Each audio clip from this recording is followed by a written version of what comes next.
Salut tout le monde, c'est E-Tech et aujourd'hui on se retrouve dans une nouvelle vidéo dans laquelle on va parler de l'Apple Watch série 4.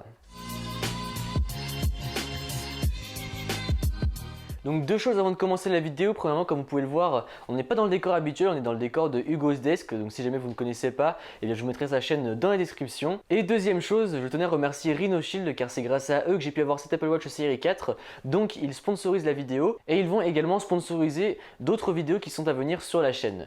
Donc un grand merci à eux. Et si jamais vous ne connaissez pas RhinoShield, eh bien c'est une marque de protection qui fait des protections indestructibles pour votre smartphone et du coup qui le protégera de manière durable dans le temps, tout en conservant un esthétisme relativement joli. Donc si vous êtes intéressé par RhinoShield, eh bien je vous mettrai tous les liens dans la description. En plus, il y a une grosse promo pour le Black Friday. En effet, à compter d'aujourd'hui, du vendredi 23 jusqu'au lundi 26, eh bien il y a des grosses promos sur leur site allant jusqu'à moins 60%. Et du coup, je vous mets un lien dans la description et avec ce lien, vous aurez automatiquement mon code promo d'appliquer. Et donc comme ça, vous aurez une réduction en plus de 10%. Donc voilà, ça fait une belle réduction au total et en plus, encore une fois, les produits sont super sympas. Encore une fois, un grand merci à eux. Donc maintenant passons à la montre, donc je vais procéder un petit peu différemment de d'habitude. Comme vous le savez, d'habitude je procède d'abord au déballage, ensuite je vous donne mes premières impressions. Et bien là en fait j'étais tout simplement impatient de déballer la montre, donc j'ai pas attendu de faire une vidéo. Donc je vais d'abord vous livrer mes premières impressions et ensuite mon avis après une semaine d'utilisation avant le test final, qui lui sortira dans plusieurs semaines, voire peut-être même quelques mois pour être bien sûr de mon utilisation et de mes avis. Donc première chose que je remarque sur la montre en termes de changement physique, c'est déjà son design. En effet, elle est beaucoup plus fine que les versions précédentes. Et franchement, c'est une amélioration qui se sent au quotidien parce qu'avant ça faisait quand même une bosse assez épaisse quand on regardait par rapport au pull. Et bien là, ça fait vraiment plus fine. Donc elle est beaucoup plus agréable à porter et elle est encore plus légère qu'avant, j'ai l'impression.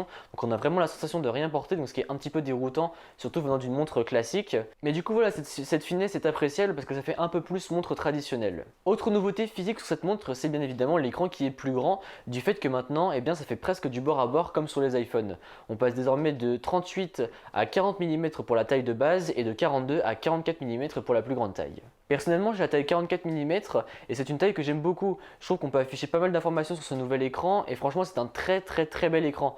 Pareil, au quotidien, je suis vraiment content d'avoir ce nouvel écran. Il est beaucoup plus beau et le fait d'avoir du bord à bord, ça change et franchement, encore une fois, c'est agréable à utiliser. Et en plus, pour aller avec cette nouvelle taille d'écran et cet écran bord à bord, eh bien, vous avez des nouveaux cadrans qui sont absolument somptueux. Franchement, ils sont vraiment superbement beaux et tous ces cadrans viennent avec l'Apple Watch série 4 et WatchOS 5. D'ailleurs, parlons-en de WatchOS 5, c'est vraiment une des versions pour moi les plus abouties de WatchOS, en même temps normal, heureusement que ce n'est pas moins abouti que la version précédente, mais cette version est vraiment très agréable à utiliser, la montre est vraiment fluide, c'est très épuré, très rapide, bref c'est vraiment un plaisir d'utiliser cette montre et franchement on voit une belle différence par rapport à avant, parce qu'étant donné que j'ai eu la série 2, la série 3 et même la série 0, et bien voilà, là je peux voir la différence, alors qu'entre la série 2 et la série 3 je voyais pas trop la différence, mais là même entre série 3 et série 4, et bien je vois une belle différence et WatchOS 5 est vraiment super fluide et vraiment très bien optimisé. Donc là mon Apple Watch série 4 je l'ai pris en l'édition Nike Plus, donc avec le bracelet à scratch un petit peu, et je trouve ce bracelet relativement confortable. C'est très pratique pour le sport, après ça fait peut-être pas trop habillé quand on veut être bien habillé, donc là il faudra peut-être songer à s'acheter un autre bracelet, mais sinon je trouve le bracelet vraiment super confortable et à porter au quotidien il est vraiment très agréable. En plus ce bracelet à scratch est super pratique parce que du coup il peut s'adapter à tout type de poignet et il est vraiment réglable très facilement, donc ça c'est vraiment super cool. Toujours en ce qui concerne le design, on peut remarquer que le capteur cardiaque à l'arrière a un peu changé de design et ça fait beaucoup plus futuriste, même si c'est quelque chose qu'on voit pas, le design a légèrement changé. Donc il a changé de design et en plus il est beaucoup plus précis qu'avant. Les fréquences cardiaques se feront bien plus rapidement et c'est beaucoup plus précis qu'avant encore une fois. Et après on aura également l'électrocardiogramme qui sera disponible un petit peu plus tard dans l'année, donc ça on en reparlera dans le test quand cette fonctionnalité là sera disponible. Autre petit changement qui je trouve fait la différence, enfin c'est minime mais je trouve ça vraiment super agréable, c'est en fait désormais la petite molette lorsqu'on la tourne, on a un retour haptique comme sur les iPhone 7, 7 Plus, 8, 8 Plus, 6, 16 et 6S Plus. Et franchement c'est vraiment agréable dans les menus de scroller et de ressentir cette petite vibration, c'est vraiment très agréable. C'est des petits détails mais c'est des petits détails comme ça qui font que la montre est de mieux en mieux justement. Autre chose dont j'ai l'impression que ça a été amélioré sur l'Apple Watch série 4, c'est la batterie. Je le disais souvent dans mes tests d'Apple Watch précédents, j'arrivais à tenir grosso modo 2 jours. Donc par exemple lundi, dans la nuit je le laissais normal, sans mettre le mode économie d'énergie, et après le mardi je finissais la journée à peu près vers 16h.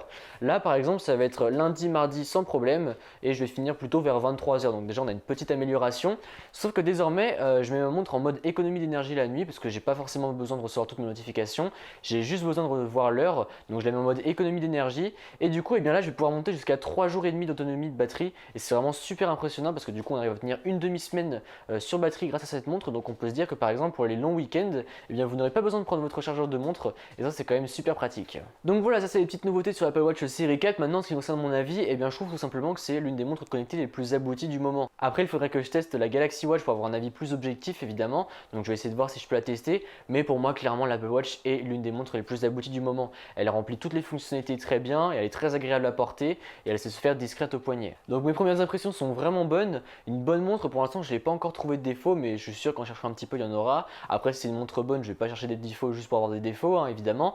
Mais voilà, je trouve que c'est vraiment une très bonne montre pour l'instant. Je n'ai pas trouvé de défaut encore une fois. Donc on en reparlera plus en détail dans le test pour voir ce que ça donne sur le long terme. Et comme ça, on aura un avis bien plus détaillé. Donc voilà, c'est tout pour cette vidéo. J'espère qu'elle vous a plu. Si c'est le cas, comme d'habitude, n'hésitez pas à mettre un pouce bleu, à me suivre sur les réseaux sociaux qui se trouveront dans la description et à vous abonner. Allez, salut!